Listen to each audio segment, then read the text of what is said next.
बहुत आम खबरें हैं और सिचुएशन जो है वो बड़ी टेंस होती चली जा रही है।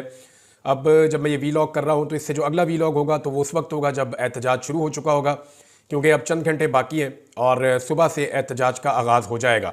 एतवार 24 नवंबर ये पाकिस्तान की तारीख का एक यादगार दिन होगा और उसकी वजह यह है कि पाकिस्तानियों के पास एक बहुत बड़ा मौका है कि वो अपना हक हासिल कर सकते हैं और एस्टेब्लिशमेंट और उसके गलत फैसलों को हमेशा के लिए शिकस्त दे सकते हैं। पाकिस्तान तहरीक इंसाफ ने एक हंगामी मीटिंग की है। उस मीटिंग के अंदर जो चीज़ें तय हुई वो मैं पहले आपके सामने रख दूं। पाकिस्तान तहरीक इंसाफ की पॉलिटिकल कमेटी का हंगामी इजलास हुआ और ये 22 और 23 नवंबर की दरमियानी रात को हुआ था, जिसमें इस बात का फैसला किया गया कि इमरान खान की हदायत के मुताबिक जो पुरअमन एहतजाजी तहरीक है उसका आगाज़ 24 नवंबर को अपने वक्त पर होगा और पाकिस्तान के हर शहर से होगा और काफ़िले इस्लामाबाद की तरफ अपने सफ़र का आगाज़ करेंगे। इजलास में इस बात का आदा किया गया कि ये तहरीक उस वक्त तक जारी रहेगी जब तक इसके अहदाफ हासिल नहीं हो जाते। ये है सबसे इम्पॉर्टेंट चीज़ कि जब तक हदफ हासिल नहीं हो जाता तब तक ये तहरीक जारी रहेगी। ये अहदाफ जो है वो मंदरजा झेल है। नंबर 1, पाकिस्तान भर में जितने भी बेगुनाह कैदी हैं और पार्टी के लीडरान हैं और कारकुनान हैं, इन सारों को जो है वो रिहा किया जाए जो लोग बेगुनाह कैद हैं। नंबर 2 जो मुतालबा है वो ये है कि 26वीं आईनी तरमीम जो है उसकी तनसीख हो, उसको ख़त्म किया जाए।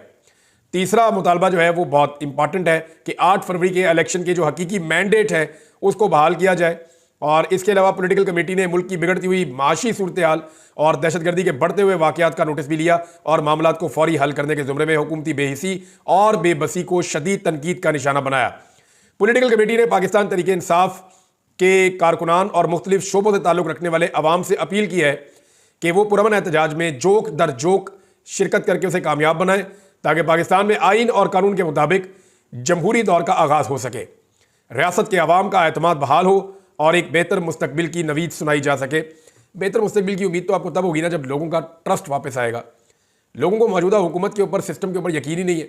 जब लोगों का यकीन नहीं है तो लोग इन्वेस्ट नहीं कर रहे, लोग इस मुल्क में पैसा लगाना नहीं चाहते। हुकूमत जो है उसने आखिरी कोशिशें की हैं पाकिस्तान तहरीक इंसाफ से रब्ते करके कि किसी तरह इस एहतजाज को मौखर करवा दिया जाए, मुलतवी करवा दिया जाए, क्योंकि पूरा का पूरा निज़ाम डरा हुआ है। निज़ाम पूरा का पूरा स्टेक पर है।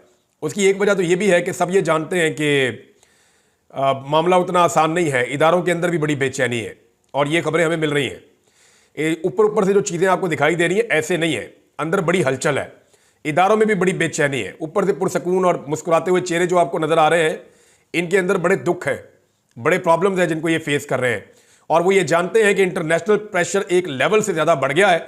अगर पाकिस्तान के अंदर से कोई तहरीक चली तो ये सारा उदल पदल हो जाएगा और हमारे हाथ से गेम निकल जाएगी। जिनको मैंने जो बात समझानी थी लोगों को समझ आ गई है, इशारा काफ़ी है। अब हुकूमत ने जो रब्ता किया बैरिस्टर गौर से कि जनाब आप इसको मुअख्खर कर दें, हमारे को बेलारूस के कोई हुक्मरान आ रहे हैं। अच्छा, बेलारूस हमने पहले कभी सुना भी नहीं, पाकिस्तान को देना क्या है। बहरहाल आ रहे हैं तो बड़ी अच्छी बात है, हमारे मेहमान है वो आए। पाकिस्तान तहरीक इंसाफ ने एक सड़क से जाना है सीधा और एक डी चौक में पहुंचना है, वहाँ उन्होंने एहतजाज करना है। तो वो तो मेहमान आ सकते हैं, वो हेलीकॉप्टर पे आएंगे, बड़े आराम से पहुंचेंगे, अपना इंजॉय करें, अपनी एक्टिविटी देखें। मेहमानों को तो कोई कुछ नहीं कह रहा, उनको तो वेलकम करती है सारी पाकिस्तान की कौम। हम तो इस हवाले से पाकिस्तानी कौम बड़े ज़बरदस्त लोग हैं। तो ये तो हुकूमत ने खुद ऑप्शन लिया कि सारा कुछ बंद कर दिया। बहरहाल बैरिस्टर गौर ने कहा जी कि मैं अपनी पार्टी से पूछ के आपको बताऊंगा। जबकि अली अमीन गंडापुर से जब रब्ता किया गया और उनसे पूछा गया इस सवाल से तो उन्होंने कहा जी मेरा तो कंट्रोल ही इमरान खान के पास है, मुझे तो जो इमरान खान कहेगा मैं अब वही करूंगा। माजी में उनके साथ लोगों के गिले शिकवे रहे, लगता है कि वो गिले शिकवे धोने के मूड में है। उन्होंने कहा जी मुज़ाकरात अगर होंगे तो इमरान खान साहब बाहर आएंगे, उनके आने के बाद होंगे। इमरान खान साहब बाहर आ जाए, वो आगे बताएं, फिर मुज़ाकरात करेंगे। अभी कोई मुज़ाकरात नहीं है और मैं इस एहतजाज को नहीं रोक सकता, मेरा कंट्रोल इमरान खान के पास है। मामला वहीं जाके फंस गया जहाँ पे अक्टूबर में फंसा हुआ था, लेकिन अक्टूबर में लीडरशिप ने काम खराब कर दिया था। इस दफ़ा देखते हैं क्या होता है। दूसरी एक खबर यह है कि धमकियाँ लगवाई जा रही हैं बहुत ज़्यादा। हुकूमत दोनों काम कर रही है, एक तरफ रिक्वेस्ट करती है, मिन्नत करती है, पाँव पकड़ती है, दूसरी तरफ हुकूमत धमकियाँ भी लगाती है। अब धमकियाँ लगाने के लिए जो बंदे एस्टेब्लिशमेंट ने रखे हुए वो फैसल वाडा टाइप के हैं, कुछ जर्नलिस्ट भी हैं हमारे। अब वो आगे धमकियाँ लगाते हैं कि लोगों को बहुत मारेंगे, बड़ी फैंटी लगाएंगे, इस तरह मारेंगे, खाले उधेड़ देंगे, ये करेंगे वो करेंगे। और बेशर्मो बेगैरतो जाके दहशतगर्दों को धमकियाँ लगाओ। बेशर्म लोगों जाके धमकियाँ लगानी है तो उनको लगाओ जो पाकिस्तानियों का खून बहा रहे हैं। तहरीक इंसाफ ने कितने बंदे मारे हैं आज तक? कोई बंदा नहीं मारा। तहरीक इंसाफ के अपने बंदे मारे गए हैं कई। अभी दोबारा कल परसों एक और आदमी जो है वो बेचारा अपने घर में था, उसके ऊपर अटैक किया, वो भाग रहा था, उसको मार दिया पकड़ के। तो लगातार पाकिस्तान तहरीक इंसाफ का खून बहा है। ये कोई दहशतगर्द जमात नहीं है, पाकिस्तान की एक पॉलिटिकल पार्टी है। आप इससे मुज़ाकरात भी करना चाहते हैं, दरखास्तें भी आप इनसे करते हैं और फिर आप इनको धमकियां भी लगाते हैं। भाई धमकियां लगानी तो पाकिस्तान के दुश्मनों को जाके लगाओ, वहां तुम चुप हो जाते हो, वहां तुम्हारी आवाज नहीं निकलती, वहां तुम कुछ कर नहीं सकते। जब मारोगे अपने लोगों को मारोगे क्या? यानी ये जो फैसलवाड़ा धमकियां लगा रहा है किसके बेहाव पे लगा रहा है? ये जो बाकी लोग धमकियां लगा रहे हैं किसके बेहाव पे लगा रहे हैं? क्या रियासत पाकिस्तान को वो ये चाहते हैं कि वो पाकिस्तान के शहरियों को ही मारे, बस दहशतगर्दों से नहीं लड़ना, मुकाबला नहीं करना दुश्मन का? तो वहां पे इनकी जुबान बंद हो जाती है। जो धमकी लगानी है अपने लोगों की लगानी है इन्होंने। अब इसके बाद जो है मोहसिन नकवी ने एक और स्टेटमेंट दिया। उसने कहा जी हम मजबूर हूं और इस्लामाबाद हाई कोर्ट के हुक्म का पाबंद हूं, और इस्लामाबाद का हाई कोर्ट जो है उसका हुक्म है कि इस्लामाबाद में कोई एहतजाज नहीं होगा, तो उसकी इजाजत नहीं देंगे। और भाई इस्लामाबाद हाई कोर्ट का हुक्म क्या है, उसकी क्या हैसियत है? अभी इस्लामाबाद हाई कोर्ट ने बार बार हुक्म दिया, आगे इस्लामाबाद हाई कोर्ट में माजरत भी की, फिर भी इमरान खान से मुलाकात नहीं करवा रहे इमरान खान साहब की पार्टी के लोगों की। जूते के नोक के ऊपर रखा हुआ है सिर्फ अडियाला जेल के अमले ने इस्लामाबाद हाई कोर्ट का हुक्म। इधर वजीर दाखिला इतने अच्छे बन के दिखा रहे हैं। हाई कोर्ट्स की और जजों की इज्जत आपने खुद ही खत्म कर दी है। जब भी कभी कोई जज गैरत में आएगा और आकर कहेगा जी मेरा हुक्म क्यों नहीं माना, तो उसके सामने 100 मिसालें पेश की जा सकती हैं कि जनाब आपने 40 दफा कहा कि इमरान खान को मिलवाओ, उन्होंने नहीं मिलवाया। आपने फलां काम कहा, उन्होंने नहीं किया। आपने उसको छोड़ने को कहा, उन्होंने नहीं छोड़ा। आपने कहा इसको ट्रैवल करने दो, इन्होंने नहीं करने दिया। हजारों ऐसी चीजें की गई हैं कि इस्लामाबाद हाई कोर्ट या सुप्रीम कोर्ट, अब अदालत का हुक्म मानना है तो जाओ जाके मखसूस नशिस्तें पाकिस्तान तहरीक इंसाफ को दे दो। तहरीक इंसाफ की मखसूस नशिस्तें हैं ना, वो उनको दे दी जाए। अदालत का हुक्म मानना है तो जो तहरीक इंसाफ के लोग हैं उनके एफिडेविट के मुताबिक उनको तहरीक इंसाफ का साबित किया जाए। अदालती हुक्म इन्होंने सिर्फ वही मानना होता है जहां पे इन्होंने फस्तायत, जबर और जुल्म के लिए अदालती ऑर्डर का सहारा लेना होता है। और एतजाज अहसन साहब ने कहा है कि जी अदालत जो है ना दफा 144 नहीं लगा सकती। ये जज का इख्तियार ही नहीं है कि वो पुरअमन एहतजाज को रोक सके या उससे मना कर सके। उसकी वजह यह है कि ये आईने पाकिस्तान के अंदर ये हक मौजूद है और इस हक को छीना नहीं जा सकता। अब एक और चीज है नाज़रीन, वो मैं आपके साथ शेयर करता हूं कि और किसी को यकीन है या नहीं है, मौजूदा हुक्मरानों को पूरा यकीन है कि इनकलाब बिल्कुल करीब आ चुका है। वो इसलिए कि मैंने मुख्तलिफ जगहों से रिपोर्टें इकट्ठी की तो पता चला कि इनके अपने घरों की तरफ जाने वाले जितने रास्ते हैं ना, उन सब के ऊपर डबल सिक्योरिटी खड़ी की गई है। वहां ज्यादा कंटेनर पहुंचाए गए हैं, वहां ज्यादा रुकावटें लगाई गई हैं। यानी इनको इस बात का आइडिया है कि किसी वक्त भी पाकिस्तान में इनकलाब आ सकता है। ये उसको रोकने की पूरी कोशिश करेंगे, पूरी रियासती मशीनरी को इस्तेमाल करेंगे, पुलिस को इस्तेमाल करेंगे, इदारों को इस्तेमाल करेंगे। लेकिन जो इदारों के अंदर लोग काम करते हैं, क्या उनके बच्चों ने भी इन्हीं हुक्मरानों के बच्चों का गुलाम रहना है? वो इस बात को सोच लें। उन्होंने तो अपनी जिंदगी में गुलामी कर ली है, लेकिन अगर आज पाकिस्तान के अवाम आपकी गुलामी खत्म करने के लिए निकल रहे हैं और आपके बच्चों के मुस्तकबिल के लिए निकल रहे हैं, तो कम से कम इस बात के ऊपर गैरत खाइए और अवाम का रास्ता रोकते हुए इस बात का एहसास रखिएगा कि वो आपके बच्चों के मुस्तकबिल के लिए निकले हैं।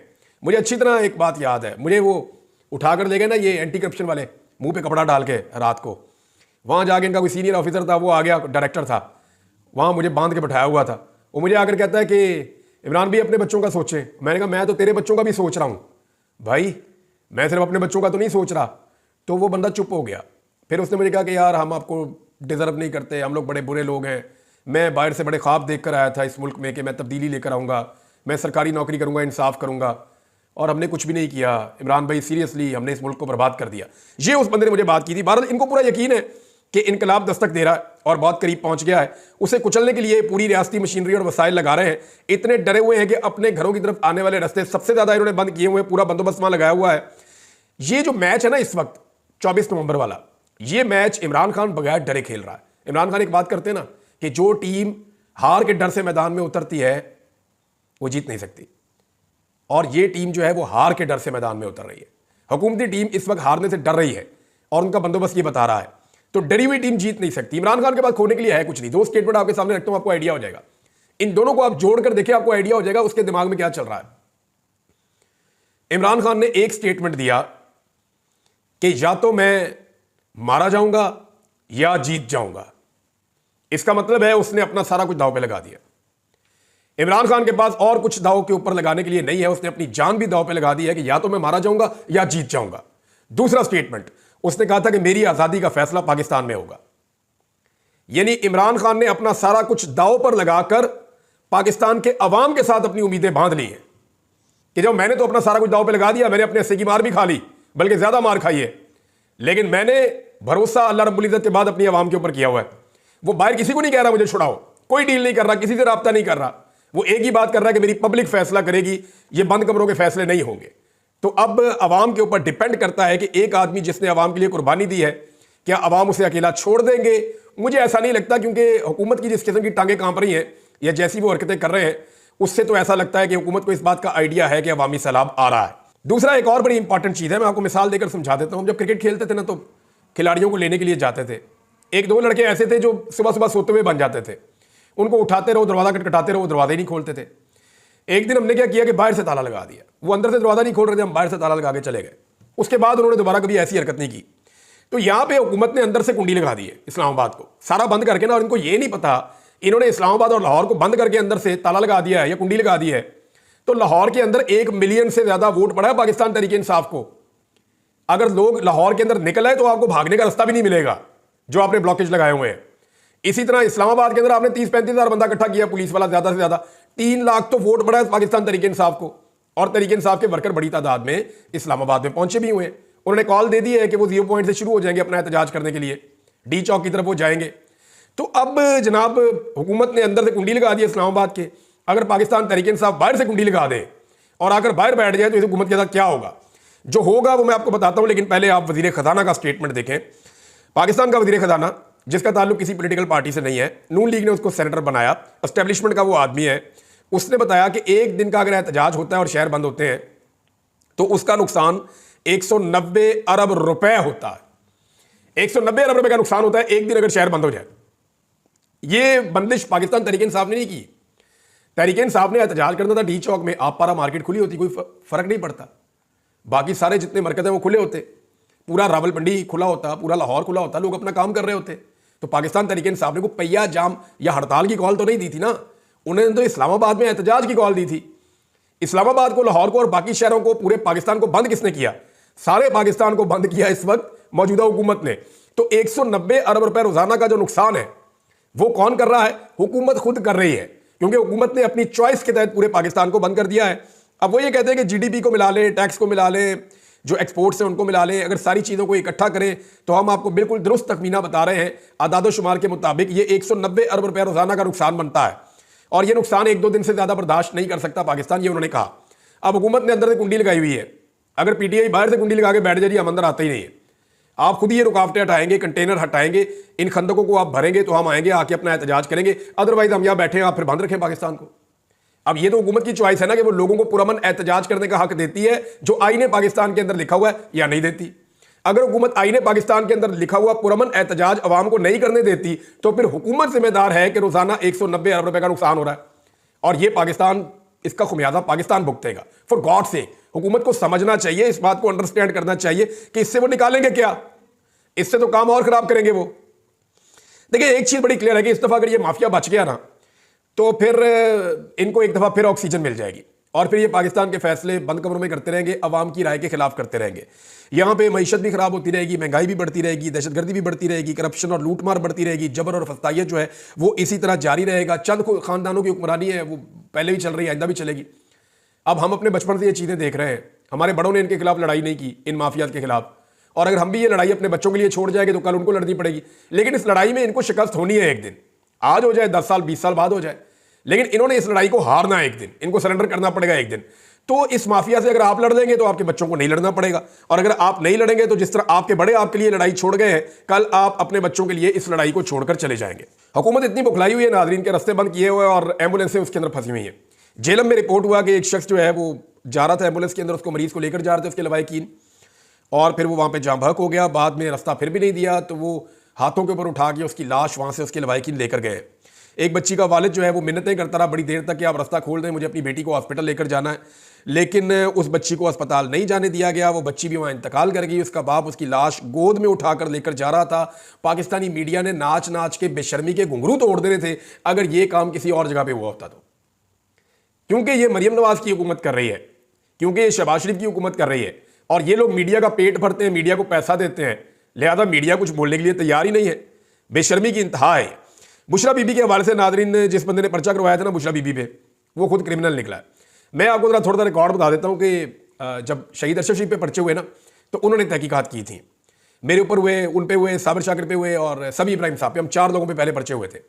वो जो मुद्दई थे ना, जब हम मुद्दइयों तक पहुंचे तो पता चला कि उन मुद्दइयों में सारे ही तकरीबन जो है वो क्रिमिनल्स हैं, वो जराइम पेशा लोग हैं, और वो क्योंकि एजेंसियों की तरफ से पुलिस को कहा गया था कि ये आपने एफआईआर दर्ज करनी है इन 4 सहाफ़ियों पे, तो पुलिस ने ऐसा किया कि वो मुद्दई जो क्रिमिनल टाइप के लोग होते हैं उनको बुलाया, इधर पर्चा दे, इस पर दस्तखत कर। वो बेचारे क्रिमिनल है, उन्होंने बेचारों ने दस्तखत कर दिए। तो इसी तरह बुशरा बीबी का जो मुकदमा जनूबी पंजाब में दर्ज करवाया मरियम नवाज ने, वो भी एक जराइम पेशा फर्द को इस्तेमाल किया।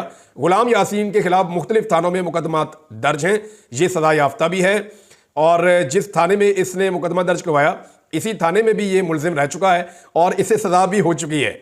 यानी इसके ऊपर अजीबोगरीब किस्म के मुकदमात हैं और बेशरम किस्म का आदमी है, इसको उठा के तो बुशरा बीबी के खिलाफ एक मुद्दई के तौर पे खड़ा कर दिया रियासत ने और मुकदमा करवा दिया। जो करने वाला काम है वो ये नहीं कर रहे।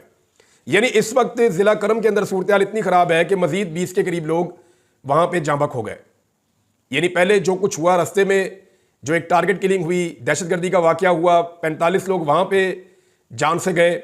उसके बाद अब जो है वो 18 से 20 लोग दोबारा रिपोर्ट हो रहे हैं कि वो जो झड़पें हो रही हैं, जो लड़ाइयाँ हो रही हैं, उसके अंदर इतने लोग जो हैं वो जांबक हो गए हैं। हुकूमत का वफद, खैबर पख्तूनख्वा हुकूमत का एक वफद हेलीकॉप्टर के ऊपर जा रहा था, उनके ऊपर भी फायरिंग हुई है और उनको वज़ीर आला ने भेजा कि जाओ जाके वहाँ पे रिपोर्ट तैयार करके वो हमारे साथ शेयर करो, हम देखें कि यहाँ पे अमन कैसे लाया जा सकता है। लेकिन सिक्योरिटी तो सारी उठा कर दे गए हैं इस्लामाबाद में, तवज्जो सारी इस्लामाबाद में है, इंटेलिजेंस का ऑपरेटर सारा काम कर रहा है इस्लामाबाद के एहतजाज को रोकने के लिए। तो फिर पारा चनार क्या बेचता है? पारा चनार के अंदर लोग थोड़ी हैं, वो तो जानवर ऐसे लगता है जो जान से जा रहे हैं, जो मारे जा रहे हैं। शायद वो पाकिस्तानी शहरी नहीं है। यानी मरियम नवाज ने थोड़े दिन पहले जो एक जुमला बोला था ना, जो फैसल वाडा के मुंह से रिपोर्ट हुआ, मैंने इरशाद भट्टी के उसमें पढ़ा तहरीर में, तो इनके सामने अवाम की इतनी औकात है। याद है इसने अरशद शरीफ का मजाक भी उड़ाया था डेड बॉडी का। इनके दिल में इंसानियत नहीं है, इनके दिल में इंसानियत है ही नहीं। यानी चाइनीज़ को भी ये काम मुबैना तौर पे कि लोग तो मरते रहते हैं। यानी अंदाज़ा कीजिए आप, इतने बेहिस लोग हैं। अब तक के लिए इतने, अपना ख्याल रखिएगा, अपने चैनल का भी। अल्लाह हाफ़िज़।